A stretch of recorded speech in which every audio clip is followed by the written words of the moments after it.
शिवाय। गणपति गजानंद महाराज को याद करेंगे। वक्रतुंड महाकाय सूर्यकोटि समप्रभ निर्विघ्नं करोमि देव सर्व कार्येषु सर्वदा। ओम गण गणपति नमो सिद्धि विनायक नमो नमः अष्ट विनायक नमो नमः गणपति गजानंद महाराज ने जय। हनुमान जी महाराज ने याद करिए। मनोजवम मारुति तुल्य वेदम जितेन्द्रियम बुद्धिमता वरिष्ठ वातात्मजम वानरयोत्थम मोक्षम श्री रामदूतम शरणं प्रपद्ये। ओम नमः शिवाय। जगन्नाथ महादेव की जय। भक्तों, आज हम बात करेंगे जिस्म, सत्य, असत्य, शिव के बारे में और शक्ति के बारे में। तो जो जिस्म है वो चीज क्या है? तो ये इंसान का जिस्म क्या है जिसपे सदा है सारा जहां, एक मिट्टी की इमारत और एक मिट्टी का मकान। चंद सांसों पे खड़ा है ख्याली आसमां, मौत की पुरजोश आंधी जब इसे टकराएगी तो ये इमारत टूट के खाक में मिल जाएगी। न कोई जान सका ये महफिले दुनिया क्या है, इसमें खेलता कौन है और उसका खिलौना क्या है। तो कोई आए कोई जाए ये तरीका क्या है, समझ में कुछ नहीं आता ये दुनिया क्या है। जिसे हम बहुत प्यार करते हैं वो है हमारा परिवार, हमारा घर है। सबसे ज्यादा हम उससे लगाव रहता है, सबसे ज्यादा हम उसे प्यार करते हैं। जब तेरे सांस की डोरी टूटेगी, जब तुम्हारे सांस जो चल रहे हैं उसकी डोरी टूटेगी, तो घर वाले तेरे बोलेंगे अरे जल्दी ले जाओ, इस ढेर में रखा क्या है, समझ में कुछ नहीं आता ये दुनिया क्या है। ये जिस्म क्या है, ये शरीर क्या है? शरीर देखा जाए तो एक साधन है, एक साधन है साधक के लिए, एक साधन है क्रिया करने के लिए। अगर योग शास्त्र में हम अंदर का ढांचा देखेंगे तो 72 करोड़ 72 लाख 72,202 नाड़ियों का समुद्र संगम है, यानी कि शरीर, जिस्म, सुमधुर संगम, सुमधुर। ये जिस्म मिटेगा ये सत्य है, पर तुम मिटोगे ये असत्य है। क्योंकि तुम एक बार उत्पन्न हो गए, पैदा हो गए, फिर तुम कभी नहीं मिटोगे।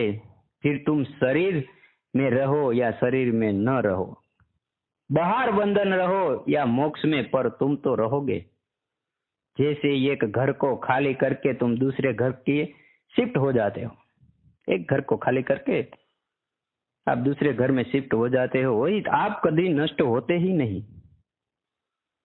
तुम इस खाली जगह में रहोगे, मोक्ष में रहोगे, फिर भी तुम तो रहोगे। तुम कभी मिट नहीं सकते, तुम वही शक्ति हो जो कभी मिट नहीं सकती। ये सनातन सत्य है। इंसान असत्य को मिटाने के लिए, असत्य को मिटाने के चक्कर में सत्य को ही मिटा देता है, क्योंकि उसे पता ही नहीं रहता कि सत्य क्या है, जो है हिडन ट्रूथ, यानी कि छुपा सत्य। सत्य के बारे में उसे ज्ञात ही नहीं होता और अपने असत्य को साबित करने के लिए वो हमेशा असत्य का ही साथ लेता है। जो सोचता है वही सत्य लगता है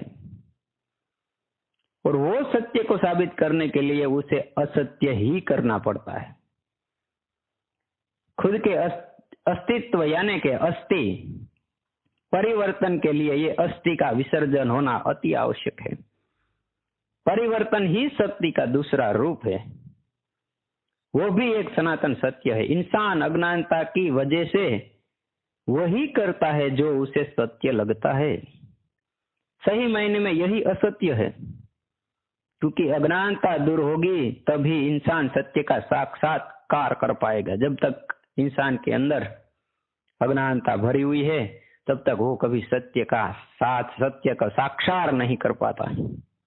जो देखता है वही बनाता है, जो खुद अंदर बना है वही बाहर अंदर की ओर ढूंढता रहता है।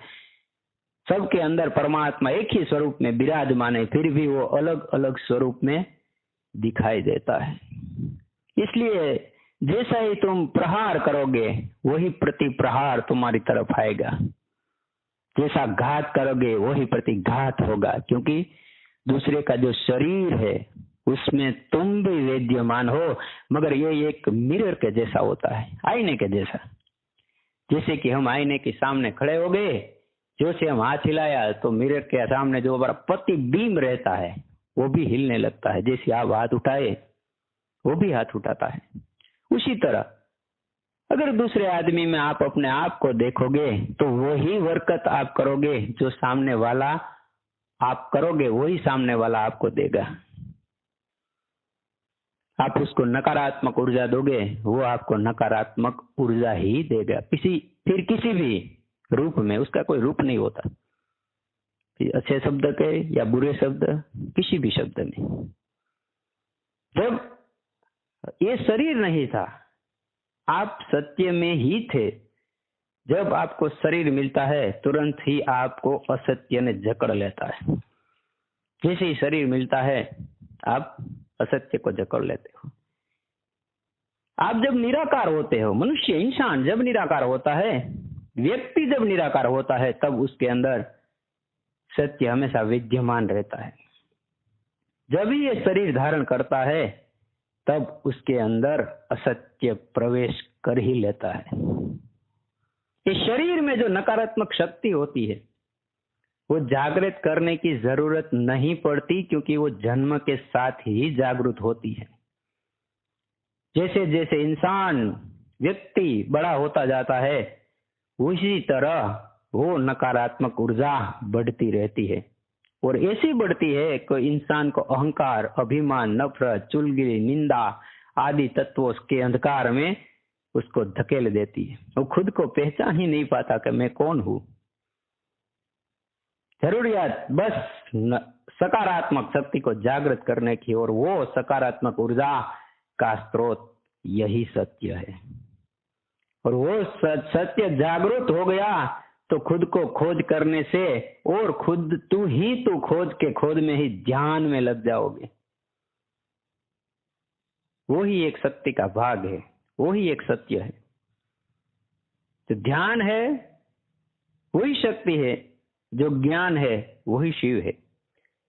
ध्यान और ज्ञान का सुमधुर संगम यानी कि योग, और योग से उत्पन्न होता है संयोग, यानी कि वो भी एक सत्य है। वो योग को संयोग, वो सत्य ही पूरी कायनात बनी। ये सत्य जो है उसी से ही पूरी कायनात बनी है। वो सत्य पर टिकी हुई है पूरी कायनात, पूरा ब्रह्मांड, पूरी गैलेक्सी। हम जो बात करें तो पूरा यूनिवर्सल, पूरा विश्व जो बना है, टिका हुआ है, ऊपर सत्य के ऊपर टिका हुआ है। सत्य ही आरंभ है, सत्य ही लय है, और सत्य ही विसर्जन है। अगर आपके अंदर पूर्ण सत्य जागृत हो गया है, पूर्ण, अर्ध सत्य नहीं, पूर्ण सत्य आपके अंदर जागृत हो गया है, तो आप कभी जिंदा रह पाओगे ही नहीं। आपको शरीर की जरूरियात ही नहीं होगी, क्योंकि आप असत्य नहीं कर पाओगे और नहीं सहन कर पाओगे। इंसान को सत्य का भान हो जाता है तो वो सुसाइड कर लेता है, जिंदा नहीं रह पाता। जब उसके पास पूर्ण सत्य का भान हो तब, जब तक ये शरीर है तब आप असत्य और सत्य दोनों के बीच में फंसे जाते हो, इंसान फंसे जाता है। इसी तरह ये सत्य और असत्य एक दूसरे के पूरक भी है और समान भी है। सत्य जागृत करने के लिए आपको अपने आप को पूछना पड़ेगा, अंदर की ओर पूछना पड़ेगा, तब जाके आपको सत्य का भान होगा।